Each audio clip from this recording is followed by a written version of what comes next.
In just the last hour, Portland Public Schools confirmed bargaining between the district and union will start up again tomorrow. It's the second day of PPS's first ever strike, and today the union rallied outside district headquarters. Hundreds of teachers, parents, and students filled the entrance to the building, demanding more funding for schools. Good evening. Thanks a lot for being with us, everybody. I'm Steve Dunn. And I'm Deborah Knapp. On Wednesday, the district said the state needs to provide more funding in order to meet the teachers' needs.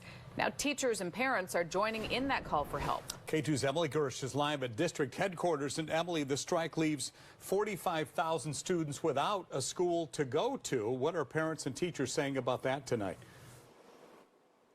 Yeah, Deb and Steve, well, I talked to a parent and some teachers who are also parents.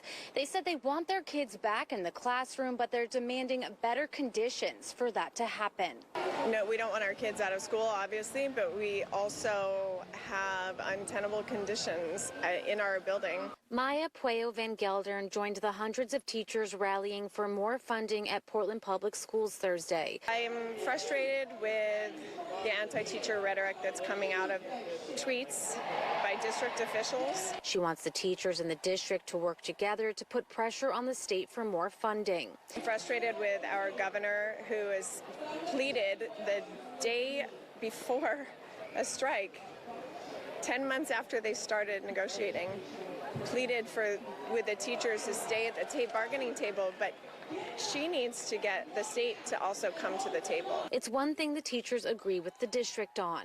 I don't think education's been a priority in Salem. The state of Oregon is not funding what they themselves have identified as a quality education for Oregon students. Here in Portland and even across the state, it's like there has to be more funding put for public education. The strike leaves 45,000 students without a place to go to during the day, putting pressure on parents to find childcare and for some families, basic things like food. The first priority that we have during the strike is making sure kids are fed. Terry Johnson at the Boys and Girls Club says 3 locations are providing grab-and-go meals and increasing capacity for afternoon activities that include educational support. We want to make sure that kids are not experiencing significant learning loss while the strike is playing out.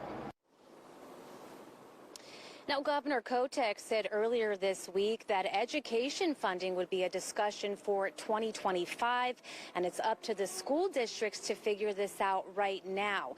Now, in the meantime, a spokesperson for PPS said the 2 bargaining teams will be meeting with a mediator tomorrow and possibly over the weekend. The district hopes that schools will reopen on Monday. Live in Portland, Emily Gersh, K2 News. Emily, thank you. During the strike, those grab-and-go meals will be provided for pickup at more than half of PPS schools. They're free for all kids. Pickup hours are from 11:30 to 1 o'clock, Tuesday through Thursday. Families can also apply for and update their information for SNAP and WIC food benefits throughout the county. To help with that, head to multco.us/SNAP. The district set up a hotline for families who need help accessing meals or other support for students. That phone number is on your screen right now, 503-916-6600. Again, 503-916-6600. Of course, stay with K2 News for continuing coverage of the teacher strike. We'll bring you daily updates on the negotiations. When we're not on the air, you can always track developments on our website, katu.com, and on our social media pages. It is day 2 of the historic teachers' strike at Portland Public Schools. Teachers were out of the classroom and on the picket line, pushing for progress on a lot of issues, including what they say should be better classroom conditions for students. K2's Thanvi Varma looked into the issue of health and safety for students. Thanvi, what did you find out? Deb, over the past couple of days, I've heard teachers complain about rodents, leaks, and even sewage in schools. So we parsed out some of these complaints and brought them to the district.